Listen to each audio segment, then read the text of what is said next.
like the Enterprise. We really do. That sagging old rust bucket is designed like a garbage scow. Half the quadrant knows it. That's why they're learning to speak Klingonese.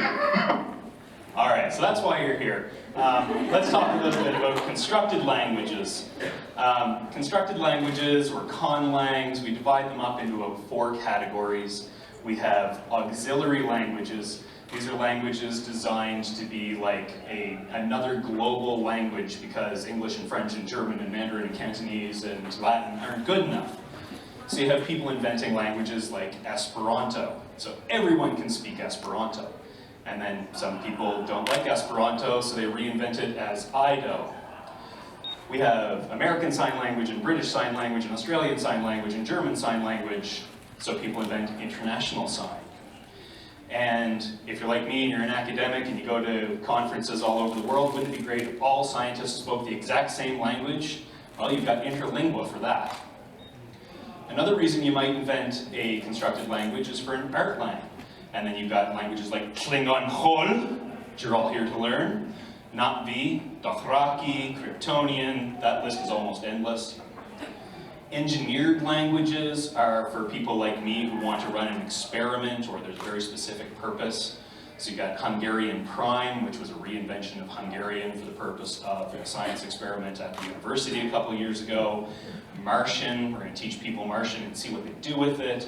Or Toki Pona was a language specifically to talk to God. Ciphers are codes, just so people don't know what you're saying. So maybe you can speak Pig Latin, Cockney rhyming slang, Thieves' Cant, or Laushabem in France. These are code languages, but still based on the original language that they come from. Outside of constructed languages, what linguists do, what field linguists do, is they go out into the world and they find patterns in languages, they try to find exceptions and see how they all come together. So if we look at a language like English, we know it's a subject, verb, object language. A dog bit the mailman. The thing that did the action was the dog, the thing that had the action done on it was the mailman, and the action was a biting. We know that we make nouns plural in English by adding this S thing, so dog, dogs, bike, bikes, bus, buses. And we know that we're never supposed to end a sentence with a preposition, so we say, the woman with whom I was speaking, very pretentiously. But English breaks all the rules, so a dog was bit by a mailman. Just because a dog was the first thing in the sentence doesn't mean it's the subject. We can say cactus, cacti, moose, moose, goose, geese, and she took it down. We have to end that in preposition because we can't say she took down it. And as Sir Winston Churchill said, that is the sort of pedantry up with which I will not put. So we look for these patterns in languages. Now, English is pretty easy. We can break up words and we can break up sentences. So if we take act and we add this iv thing, we get active. If we add ate, we get activate. Shun, activation. Far side screen, deactivation. We don't say save, we say saved. And then we put this into a formula. Subject, verb, object. Our subject's going to be an article, an adjective, and a noun, then a verb, an article, and a noun. The quick deactivation saved the world. But I showed you that there's lots of exceptions to this in English. Thankfully, constructed languages are a lot more regular, so it's easy to get through these. So now I'm going to teach you to read the sounds of Klingon. Okay? This is an IPA chart, or International Phonetic Alphabet chart, with all of the sounds of Klingon put on it. And I'm going to superimpose the letters of Klingon over these sounds, so you know what the letters sound like. So we have a pa. That's easy, it's a P. Ba, B, ta, T. And you'd think we have a da, but the Klingon da is da, da, da. Yeah, you roll your tongue right back. Like you're pretending to be Abu on The Simpsons. Da. And this is written with a capital D. So any of the sounds, or sorry, most of the sounds that are written with a capital letter are not like an English sound. Even though it's called Klingon, it doesn't have a K. Instead of putting your tongue where you make it for a K, you're going to put it further back at that hammy ball in the back of your throat, your uvula, and you're going to have a pa. Ha. Now, this one's going to be hard for you, but you don't know you already use it. Next one's a glottal stop. We're going to stop the air right in the middle of our glottis. And it's the sound we make in uh-oh, or button, buttle, Alright. This one is spoken in about 8 languages in North America, and Klingon, and that's it. Tla, tla, tla. Try and put a T and an L and an H all together and you get tla. And it's written TLH. Cha is our next sound, nice and easy. Cha, just like church. And ja, just like judge. And then the next one is probably the most rare sound in the world, and outside of the world. This is the one where you're allowed to spit on people. Ka. Ka. You're putting your tongue in the same place as that ka sound earlier, but not releasing it all the way. Anyone's neck's getting wet? It's okay, they're speaking Klingon. All right, we have a v and a sh. Sh. Any German speakers or Irish speakers in the room? No? A couple people hesitantly putting up their hand. We have a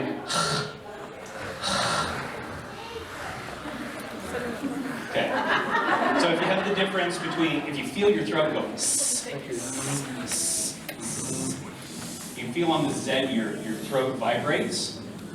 This is the same distinction between that capital H and the GH.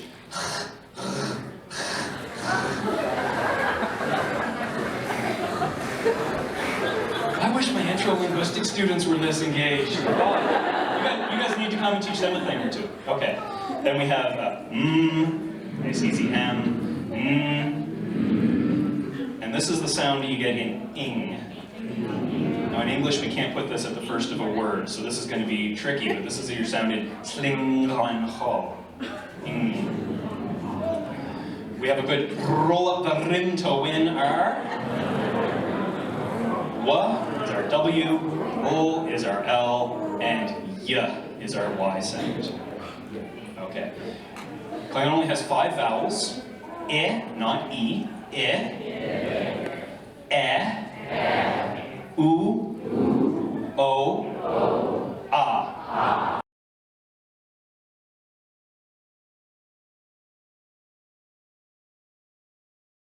Okay, now you know the entire Klingon alphabet.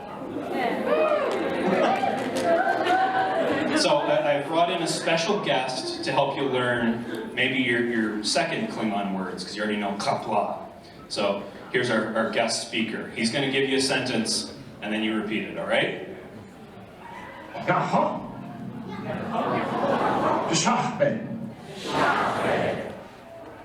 Yes, exhilarating, isn't it?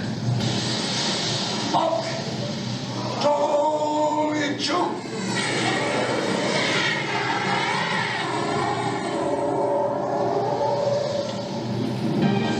More. Totally true. That Canadian slime devil can say it, so can you. Perfect. Okay, here's some more practice. This is what happens when someone comes up to you, you're eating your nice big bowl of gach, you say, nuknech. What do you want? Because Klingons don't like to be disturbed when they're eating their gach. Majka. Well done. Majka. Kapla. You guys all know that one. All right, we're going to get a little more complex. Klingon ma.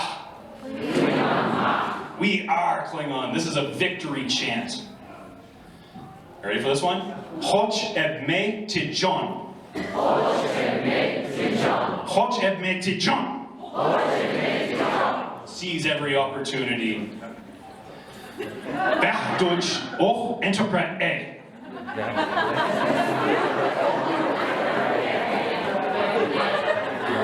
All right, maybe that's a little complicated. You're gonna want to know how to say that though.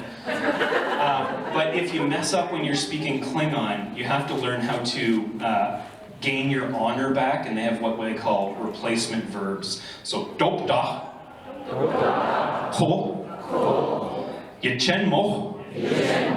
Ho de. Ho. Set fire on the side when there's danger, and literally it means my cheeks are burning red, but that's not the most important problem we have. So don't worry about me screwing up the language, go worry about the Romulans.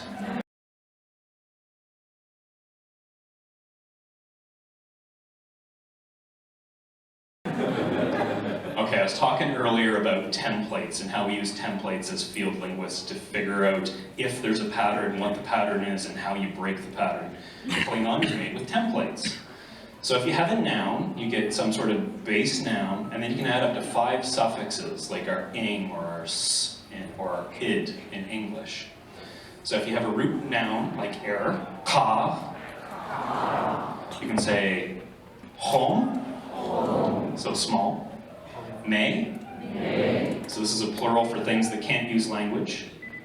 Che. Apparently. Lij.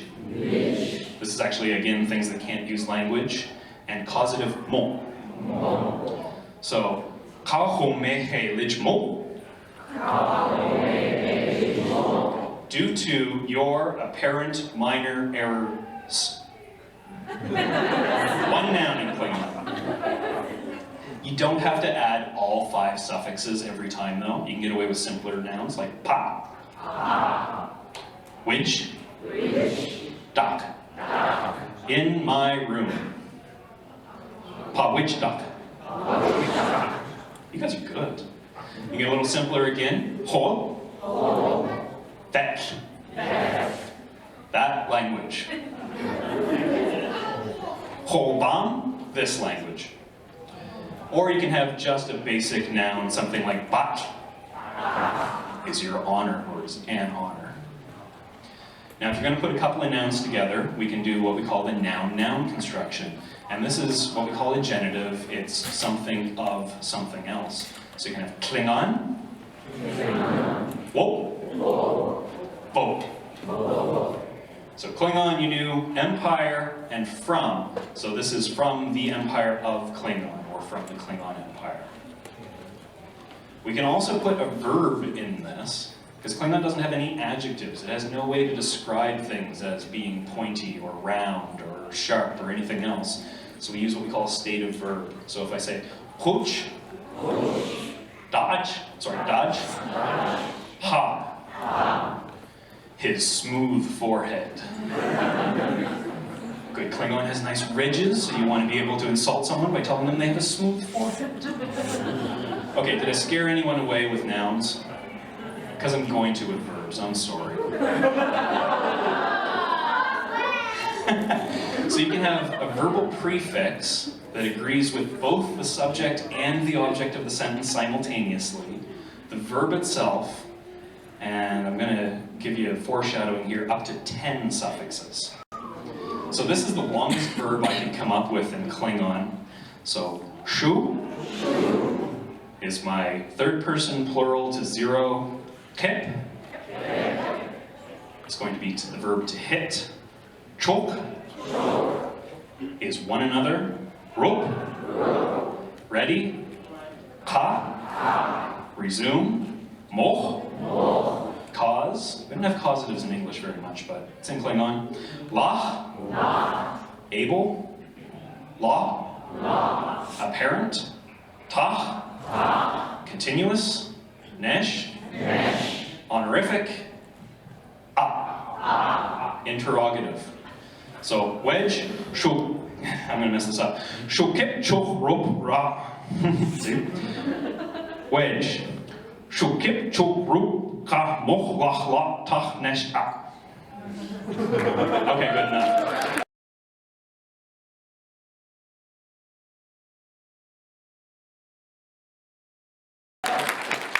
Are you not ready, sirs, to resume making each other able to go on doing what appears to be hitting each other?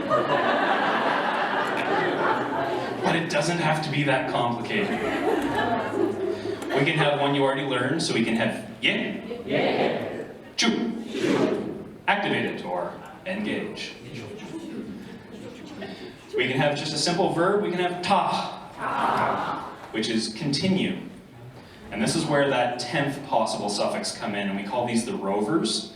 The rovers can go in between any one of the other ones.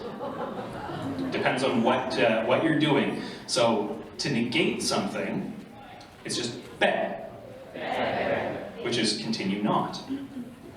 And if we throw one more word in there, we get tach, pa, tach be.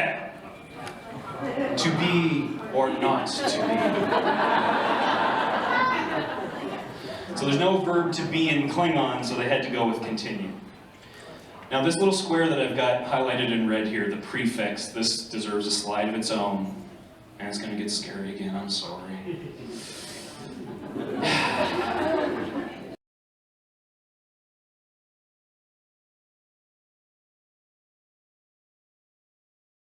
You have to know what's doing the action and what's getting the action done upon them. And you have to figure out where they mesh on this table and then throw that prefix in. So if I want to say, I hit, maybe I'm playing blackjack, I'm going to use the verb hit, which you already saw. And I don't know if I can do this backwards. I don't even know where my laser pointer is. The orange square there is first person singular subject, I, and no object. So if I just say, I hit, jekip. If I want to say, you hit me, chokip. He, she, or it, there's no distinction between he or she in Klingon pronouns. Hit you, bukip. We hit he, she, or it, or him, her, or it, wikip. Y'all hit us, chakip. And there are these zeros in there. Zeros mean you don't pronounce anything, but people will figure out what you want to do. So they hit them is just pip. Okay.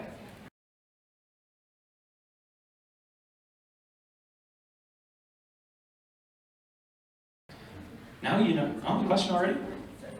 Just because it's going to be back here, I'm sure. Why are the dashes in there? Why are the dashes in there? I hit me, you wouldn't say. You would say I hit myself, and self is a different suffix. So I guess kind of logical impossibilities of the dashes. Good question. And we're supposed to remember this? Yes. I heard you. You were doing great. You were screaming "Kapla" from the start. See? On next week's test! Okay, so you know how to build words. We're going to teach you how to build sentences. So if I give you a sentence like Gopta Kepu Edjo, the asteroid hit the starship. You're all sitting there going, okay, somebody wasn't monitoring the close range sensors and an asteroid banged off the hull. This isn't what it means, because we're speaking Klingon. It means that your navigational officer wasn't paying attention, he was too busy texting, and throwing your ship into an asteroid.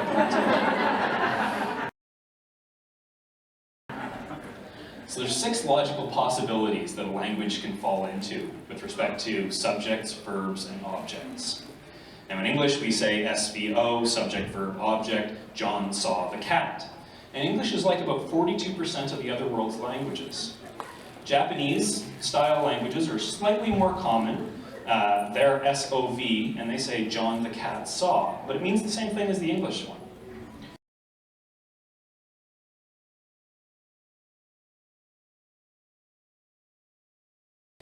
VSO is like Irish, and that's about 9% of the world's language, so I'd say Hanakian Kat, saw John the cat. Now we're down to only about 4.5–5% of the world's languages left. 4%, I guess, yeah. So we have VOS, this is like Malagasy. So saw the cat John, again, still means the same thing. OSV, the cat John saw, are languages like Aporina, and these are less than 1% of the languages in the world have this structure. And maybe another less than 1% have the languages, or have the order OVS. The cat saw John, but still mean John did the seeing. Now, there's only 2 people, or 2 races, that routinely speak OVS, and we know they speak OVS, Yoda and Klingons. So let's try making a sentence. If I take rokeg blood pie, rokech wichab, vet. 3 to 3, so no prefix there. Shup, tach, varengen, pu. Who knows what this means?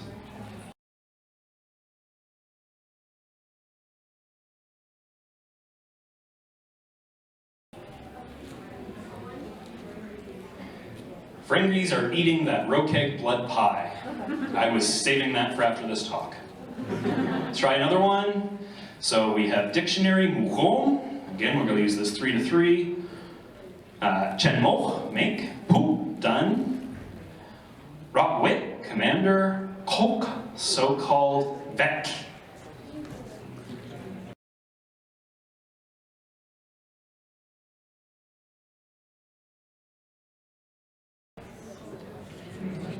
That so-called commander made a dictionary. Anybody want to give it a try? I'll give you a few examples there. Too shy so far? Okay. So now that you know how to make words and sentences, you can enter the contest the next time it comes around for the longest 3-word sentence in Klingon. We went to David Barron last time.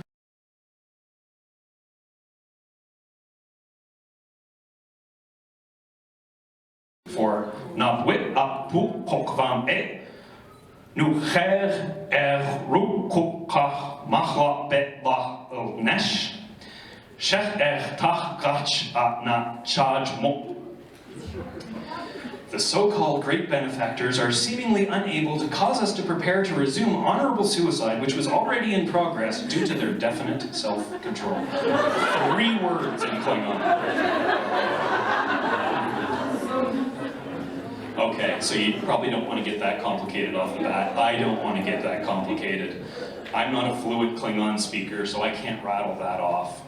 So let's think a scenario here. You're at the expo. There are some great-looking Klingons out there and various other races.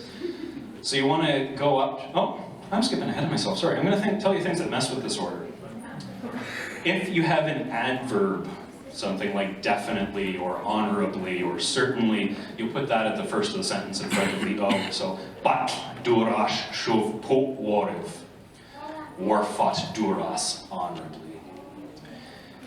If you have dak, you're probably going to put whatever dak is on at the first of your sentence. So, pivhor dak, chap huj kutme, tit pu the forge. Geordie repaired the dilithium crystals in the warp drive. And then we have a construction called sentence as object. Let's see if I can get this one out. Rurapenta chap huj tlhIngan me dak, ngeh bu Kirk McCoy jet wishuv. We know that Kirk and McCoy were sent to the dilithium mines of Rurapenta. The and in Klingon is je, and it comes after the 2 nouns.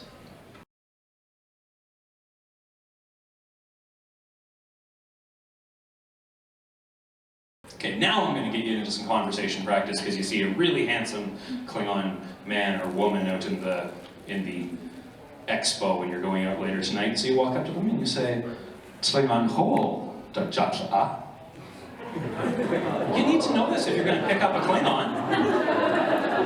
tlhIngan ho da jatla. Excellent. And if they say hobe, they're lying, because they just answered you in Klingon, but that's probably where your conversation is. So you want them to say, hijab. All right, you're in. So now it's time to ask for the date. Touch dah mahom. We'll meet in the cocktail lounge. So you and your new Klingon-speaking date go to the cocktail lounge, where she orders you a bowl of gach. Who knows what gach is? Worms, live, wriggling, slimy worms. And you say, Dutch bet, Bishoploch bet. I can't eat that. That's what she's going to say to you. Goch shop bet. He doesn't eat gach. which is Klingon for you coward. But you're not a coward because you're learning Klingon, so you're going to defend your honor, and you're going to say, "Jer be Klingon." Klingons don't surrender. And as you dip your fork into these live, wriggling, slimy worms, you will think to yourself,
It was a pretty logical choice to choose Vulcan Canada for the unveiling, and I think you can all kind of guess who we're talking about.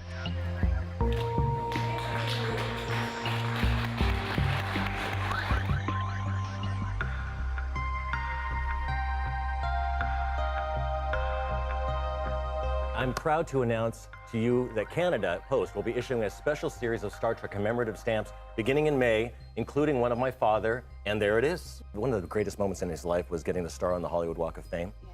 And I mean, he just felt so proud, and I think that this would top it.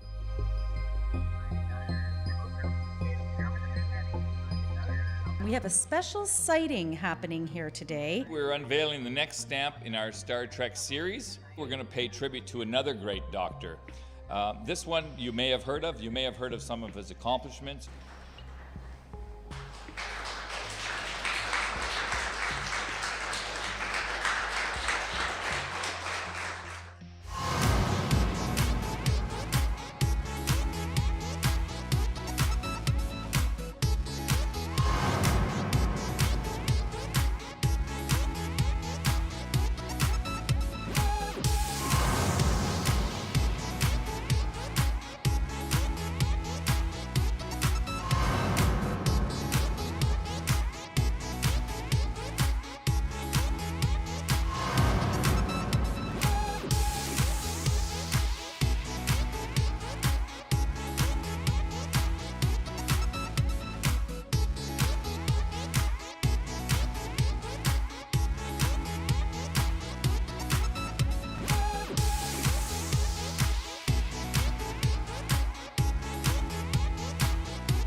Good job.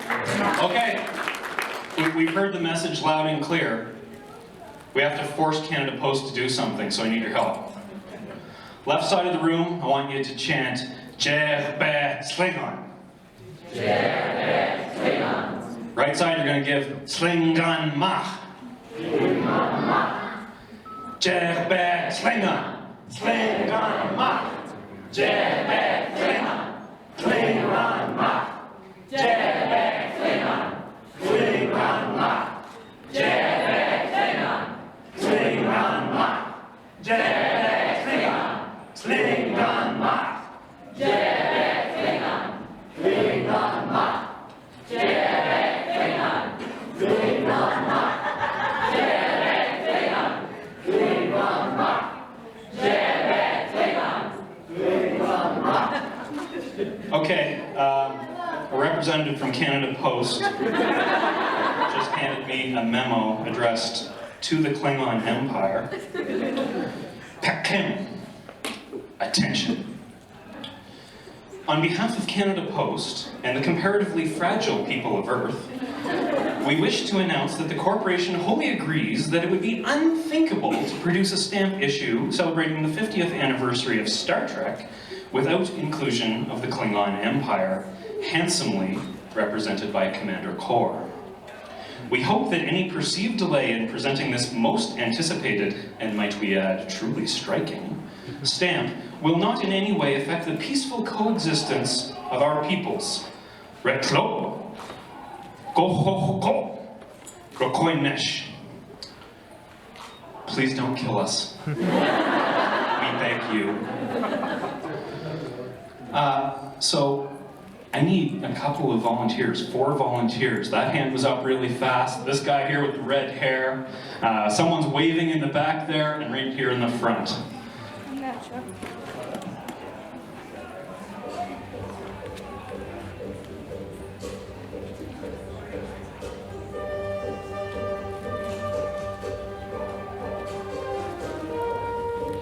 On one on either side if you can here. Okay, so we're gonna unveil the one on the left here first, and when you unveil it, give us your best kapla.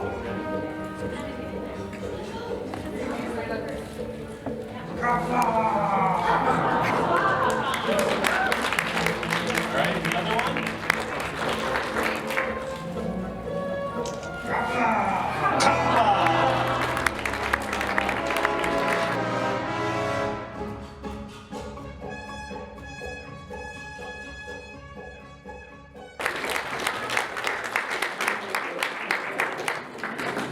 So we're going to give you a few minutes for photo opportunities, but I'm going to end the talk by saying Satlonesh, something a Klingon would never say, but I'm not a Klingon, so I can get away with saying I thank y'all. I want to send out a huge thank you to Kov from the Klingon Language Institute, who meticulously went over all of my translations and made sure I wasn't giving you guys what comes out of it as an Nebian slime devil. And do a shameless plug, Corey, who's in the back, and myself have a talk on Sunday at 1 o'clock. If you want to learn how to invent your own language, come and see us then. So please, come on, get some photos, and meet some of the people responsible for making this happen. I'm sure they'll be coming up as well. While that's happening, I am very happy to take questions.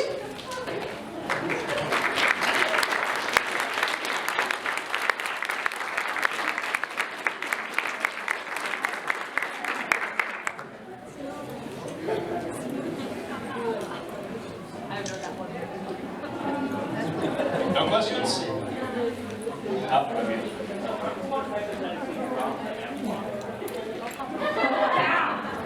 How does one hypothetically drop the F-bomb in Klingon?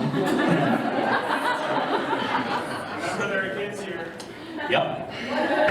Kashtoch nuk je.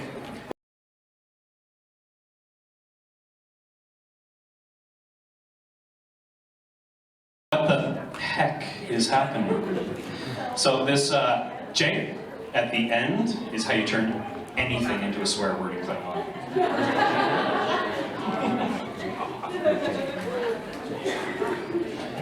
Read that. Are there different types of Klingon? Right now, I believe there are 4 or 5 different dialects of Klingon, and some of them are really easy to tell the difference between. So in the standard Klingon, I'd say, bah, fire the photon torpedoes. In, I believe it's the Crossmach dialect, it's mach. And in the other one that I can't remember, Makhev dialect, I think it is, it's mach. And then there's another weird one after that that I don't know anything about. But they're all pretty close. Great question. Have you seen the Klingon opera O? Have I seen the Klingon opera O? I haven't seen it yet. Mark O'Krane was in town last week, and he was, forgive the pun, singing its praises. He says it is just brilliant the way they translated it, and it's all amazing Klingon. It's performed by a German, someone from Finland, an American, and someone from Great Britain, I believe. And it's crowd participation, so when a Klingon dies, you have to scream to let the other world know that a soul of a warrior is arriving, and they do that in the opera, apparently. I have read Klingon Hamlet, if that atones. Any other ones? All right, oh, sorry.